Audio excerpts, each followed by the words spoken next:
C'est le mois de la sensibilisation aux agressions sexuelles.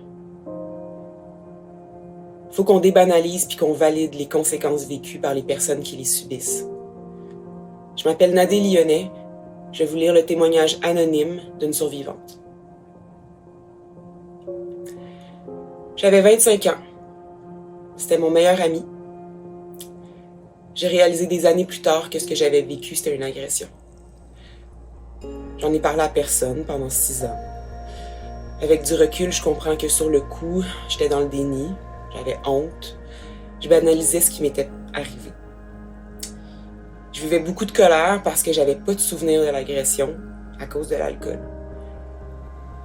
Plus tard, les liens de confiance avec mes autres amis du genre masculin ont été affectés. Je faisais difficilement confiance aux gens en général.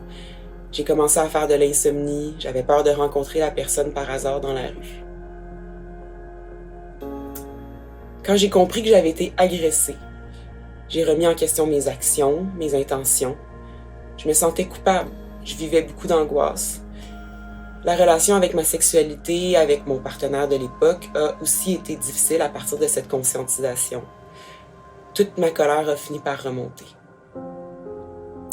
J'étais fâchée contre moi de ne pas avoir compris plus tôt, contre l'agresseur aussi, contre mon entourage qui n'avait rien vu, contre le système patriarcal qui pousse les femmes à se taire et les hommes à dominer.